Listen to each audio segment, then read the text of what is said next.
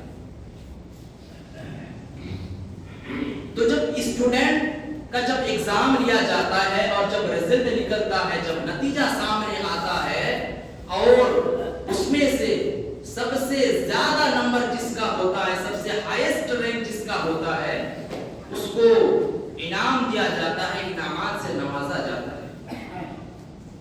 تو یہاں اللہ رب العالمین نے جو صحابہ اکرام کے مقدس جماعت کا جو امتحان لیا اور اس امتحان کے اندر صحابہ اکرام پورے کے پورے اتر گئے, تو اللہ رب العالمین اس کے بدلے میں 100 میں سے 100 نمبرات لانے کے بدلے میں اللہ رب العالمین صحابہ اکرام کو کیا کیا.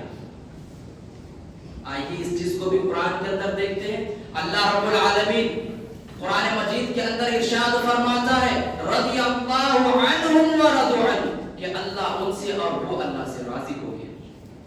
یہ ہے صحابہ اکرام کا انعام, ان لوگوں کا امتحان کا جو نتیجہ تھا اور نتیجے میں ان لوگوں کا جو انعام ملنا چاہیے تھا, اللہ رب العالمین نے انہیں رضی اللہ عنہم ورضوا عنہ سے مرتب کر دیا.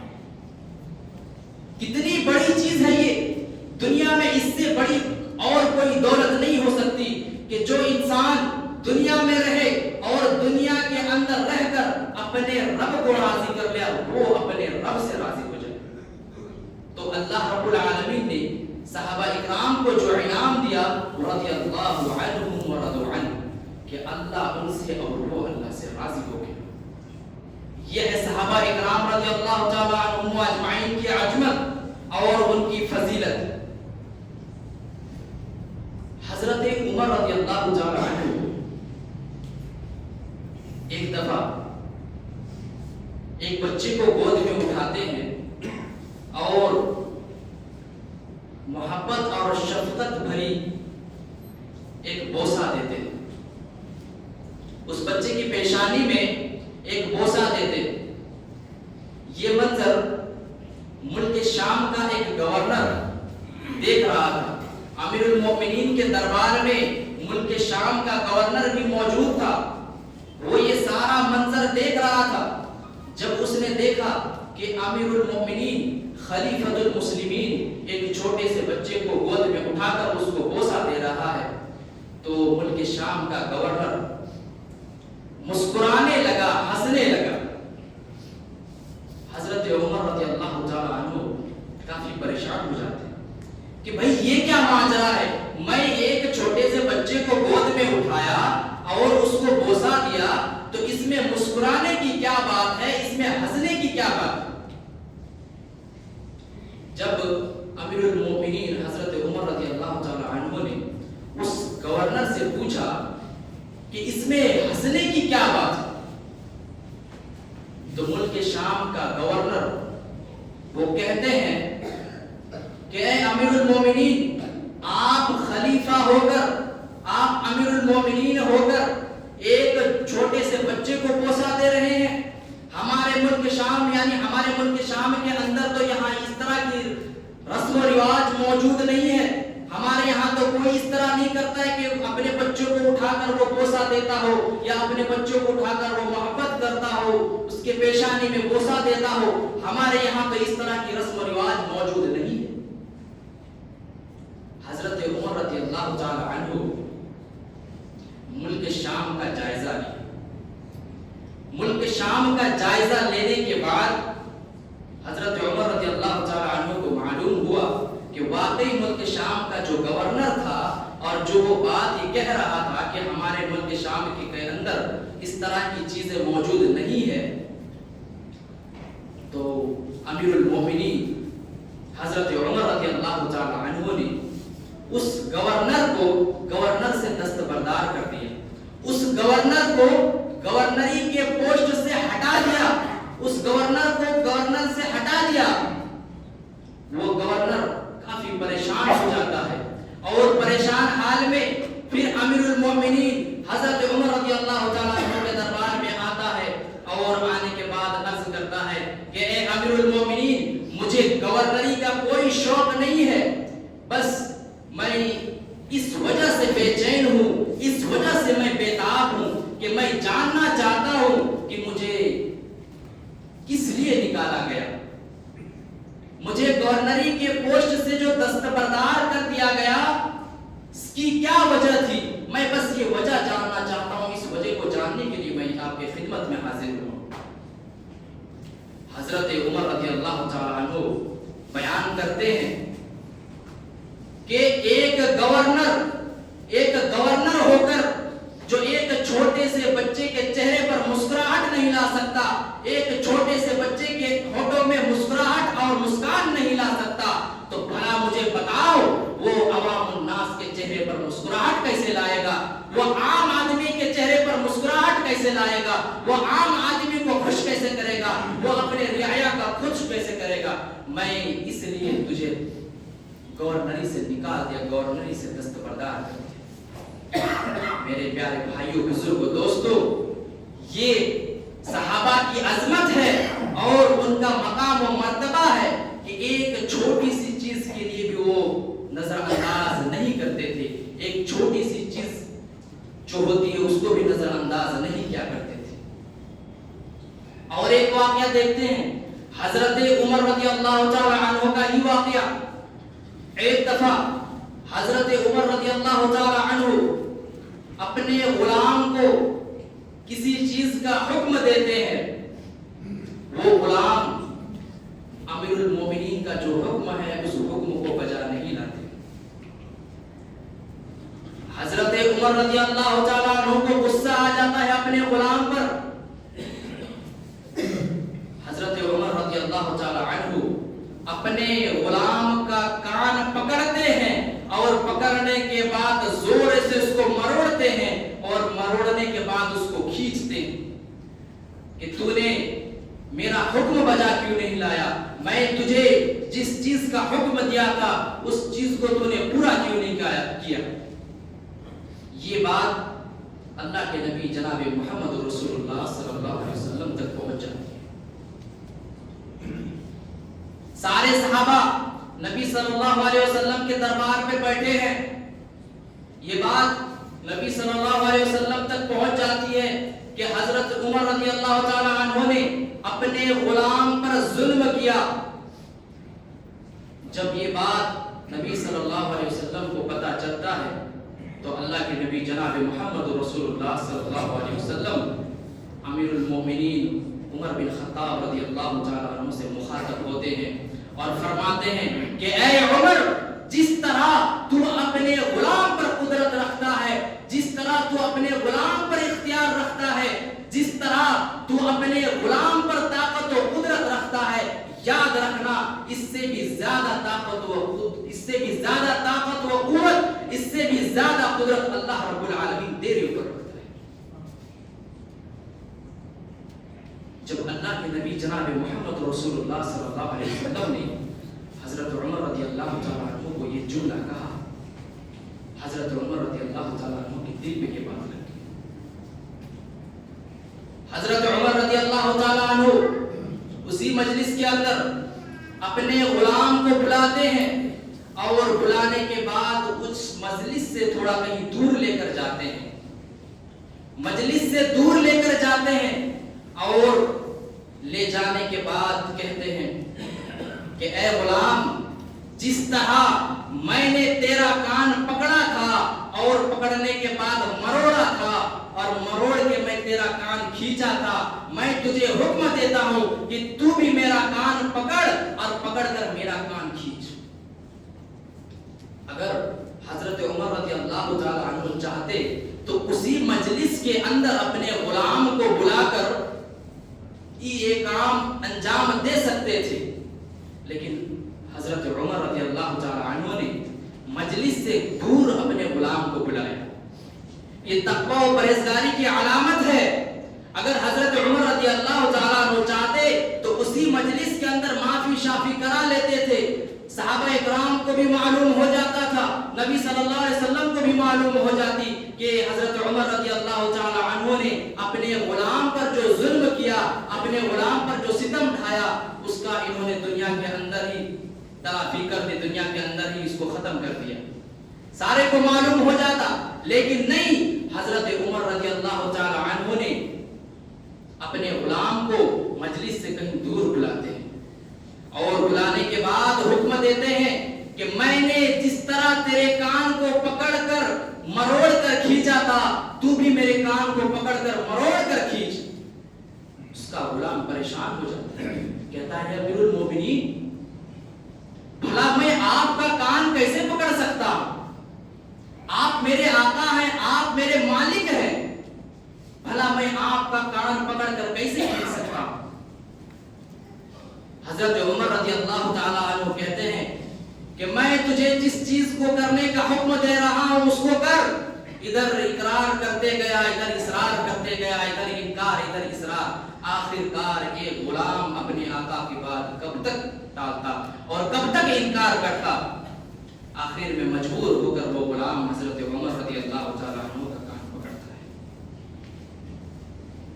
وہ غلام امیر المومنین کا جب کان پکڑتا ہے، پکڑنے کے بعد تھوڑا سا کھینچتا ہے، حضرت عمر رضی اللہ تعالی عنہ کہتے ہیں کہ اے غلام، جس طرح میں نے تیرا کان پکڑا تھا اور پکڑنے کے بعد جس طرح میں نے تیرے کان کو مروڑا تھا، تو بھی میرے کان کو اسی طرح مروڑ۔ پھر اس کا غلام جو ہے تھوڑا زور سے مروڑتا ہے، اس کے بعد کھینچنے کا حکم دیتا ہے، پھر اس کے کان کو کھینچا جاتا ہے۔ حضرت عمر رضی اللہ تعالی عنہ کو جب یقین ہو جاتا ہے کہ ہاں میں نے اپنے غلام کا کان جس طرح کھینچا تھا، جس طرح مروڑ کر اس کو کھینچا تھا، یہ بھی میرا کان اسی طرح مروڑ کر کھینچ رہا ہے، تب حضرت عمر رضی اللہ تعالی عنہ کہتے ہیں کہ اے غلام، اسی طرح تو میرے کان کو پکڑے رکھ اور اسی طرح کھینچے رکھ۔ حضرت عمر رضی اللہ تعالی عنہ اپنے دونوں ہتھیلی کو آسمان کی طرف اٹھاتے ہیں اور کہتے ہیں کہ اے اللہ، تو گواہ رہنا، آج میں نے اس کے اوپر جو ظلم کیا تھا، جو ستم کیا تھا، جو ستم ڈھایا تھا، میں نے دنیا کے اندر ہی اس کی تلافی کر دی، میں نے دنیا کے اندر ہی اس کا بدلہ چکا دیا۔ اے اللہ، کہیں ایسا نہ ہو کہ کل قیامت کے دن یہ میرے گریبان کو پکڑ لے اور تیرے سامنے پیش کر دے۔ اے اللہ، میرے اندر اتنی طاقت و قوت نہیں ہے کہ تو مجھ سے کوئی سوال کرے اور میں تیرے سوال کا جواب دے سکوں۔ اے اللہ، تو گواہ رہنا۔ اور کہتا ہے کہ اے غلام، تو بھی گواہ رہنا کہ میں نے آج جو تیرے اوپر ظلم کیا، اس ظلم کی تلافی میں نے دنیا کے اندر ہی کر دیا۔ کہیں ایسا نہ ہو کہ کل قیامت کے دن اس کے بدلے تو اللہ کے سامنے مجھے پیش کر دے۔ یہ کون سا عمر ہے؟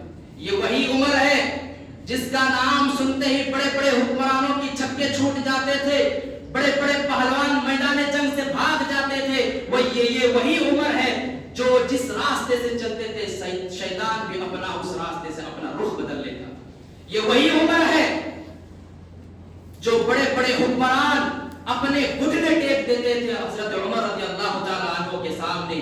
آج وہ عمر، اس عمر کو کیا ہو گیا؟ آج وہ عمر ایک ادنا سا، ایک چھوٹا سا غلام کے سامنے کھڑا ہوا ہے اور وہ غلام اس کے کان کو پکڑ کر کھینچا ہوا ہے۔ یہ وہی عمر ہے جس کے بارے میں آتا ہے کہ عمر جس راستے سے چلتے تھے شیطان بھی اپنا رخ بدل لیتا تھا۔ یہ ہے عظمت صحابہ، یہ ہے صحابہ کی عظمت، ان کا مقام و مرتبہ۔ انس بن مالک رضی اللہ تعالی عنہ کا سگا چچا جب جنگ کا اعلان اللہ کے نبی جناب محمد رسول اللہ صلی اللہ علیہ وسلم فرماتے ہیں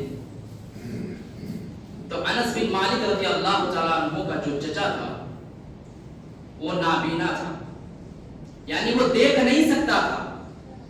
جب اس کے کان میں نبی صلی اللہ علیہ وسلم کی یہ بات آئی اور ان کے کانوں سے جب یہ بات ٹکرائی کہ اللہ کے نبی جناب محمد رسول اللہ صلی اللہ علیہ وسلم نے جنگ کے لیے بلایا ہے، وہ نابینا صحابی اپنا تلوار اٹھاتا ہے اور میدان جنگ کی طرف نکل جاتا ہے۔ راستے میں آدمی ملتے ہیں، کہتے ہیں کہ کہاں کا ارادہ ہے، کہاں جا رہے ہو؟ کہتا ہے کہ اللہ کے نبی جناب محمد رسول اللہ صلی اللہ علیہ وسلم جنگ کے لیے بلائے ہیں، جنگ کرنے کے لیے جا رہا ہوں۔ صحابی کہتے ہیں کہ لیس علی العمی حرج، کہ اندھے کے لیے تو رخصت ہے، اندھے کے اوپر تو واجب بھی نہیں ہے کہ اس کے لیے جہاد کرنا ضروری ہے۔ تو وہ کہتا ہے، انس بن مالک رضی اللہ تعالی عنہ کے چچا کہتے ہیں کہ ہٹ جاؤ میرے راستے سے، مجھے نہ روکو، بس میں یہ چاہتا ہوں کہ نبی صلی اللہ علیہ وسلم کے پاس جو تیر آئے میں اس کے سامنے کھڑا ہو جاؤں گا، میں نبی صلی اللہ علیہ وسلم کے سامنے کھڑا ہو جاؤں گا۔ اللہ اکبر۔ وہ صحابی نابینا ہے، دیکھ نہیں سکتا۔ جب لوگوں نے پوچھا کہ تو دیکھ نہیں سکتا، تو جنگ کیسے لڑے گا، تو کیسے مارے گا کافروں کو؟ تو صحابی کہتے ہیں کہ مجھے پتا ہے میں نہیں دیکھ سکتا، لیکن میں اتنا تو کر سکتا ہوں کہ جو تیر نبی صلی اللہ علیہ وسلم کی طرف آتا ہو اس تیر کے سامنے میں کھڑا ہو جاؤں گا، تاکہ نبی صلی اللہ علیہ وسلم کو وہ تیر نہ لگے۔ یہ ہے عظمت صحابہ۔ سیرت ابن ہشام اس نے اپنے کتاب کے اندر لکھا کہ وہ سب آدمی سوال کرنے لگے اس نابینا صحابی سے کہ تجھے راستہ کون بتائے گا، سب لشکر تو جا چکے ہیں میدان جنگ کی اور تجھے راستہ کون بتائے گا، تو جنگ میدان کی طرف کیسے پہنچے گا؟ انس بن مالک رضی اللہ تعالیٰ عنہ کے چچا کہتے ہیں کہ مجھے نہ روکو، میرے راستے سے ہٹ جاؤ، مجھے خوشبو آ رہی ہے وہاں سے جہاں اللہ کے نبی جناب محمد رسول اللہ صلی اللہ علیہ وسلم موجود ہے۔ مجھے پتا ہے کہ میں دیکھ نہیں سکتا، لیکن اللہ کے نبی جناب محمد رسول اللہ صلی اللہ علیہ وسلم جہاں موجود ہے وہاں سے مجھے خوشبو آ رہی ہے، وہاں سے مجھے جنت کی خوشبو آ رہی ہے، یہ خوشبو مجھے میدان جنگ کی اور لے کر جائے گی۔ یہ ہے عظمت صحابہ، اور یہ ہے صحابہ کی عظمت و فضیلت۔ میرے پیارے بھائیوں، بزرگوں، دوستوں، ہمیں اپنا رول ماڈل اور نمونہ اللہ کے نبی اور ان کے صحابی کو بنانا چاہیے، اور ہمیں بھی اپنی زندگی اس طرح گزارنی چاہیے جس طرح صحابہ اکرام رضی اللہ تعالی عنہم و اجمعین نے گزاری تھی۔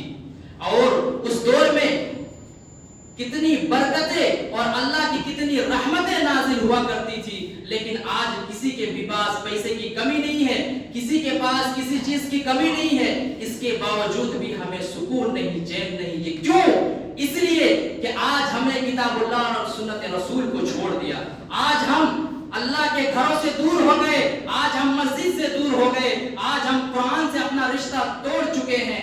آج ہم جس طرح زندگی گزارنا چاہیے شریعت اسلامیہ کے مطابق اس طرح ہم زندگی نہیں گزار رہے ہیں، بلکہ ہم دنیا کی عیش و عشرت میں اس طرح مگن ہو چکے ہیں کہ ہم بھول چکے ہیں کہ ہمارے اوپر کیا ذمہ داری ہے اور ہمیں کس چیز کے لیے پیدا فرمایا تھا، ہمیں اللہ رب العالمین نے کس چیز کے لیے دنیا کے اندر بھیجا تھا۔ ہم اپنے سارے مقصد کو بھولا چکے ہیں۔ میں آخر میں یہی کہوں گا کہ ہمیں ضرورت اس بات کی ہے کہ ہم مسجد سے جڑے، قرآن سے اپنا رشتہ بنائے اور اپنے زندگی کو اللہ کے نبی جناب محمد رسول اللہ صلی اللہ علیہ وسلم نے جس طرح گزارے اور گزار کر اس دنیا سے رخصت ہو گئے، اسی طرح ہم اپنے زندگی کو بنائے، اسی طرح ہم اپنے زندگی کو ڈھالے اور اپنے زندگی کو بہترین بنائے۔ آخر میں اللہ تبارک و تعالیٰ سے دعا ہے، الہ العالمین ہم تمام مسلمانوں کو 5 وقت کی نماز پڑھنے کی تو توفیق عطا فرما۔ الہ العالمین ہم تمام مسلمانوں کو مصیبت اور پریشانی سے دور رکھ، آمین۔ وآخر دعوانا الحمدللہ رب العالمین۔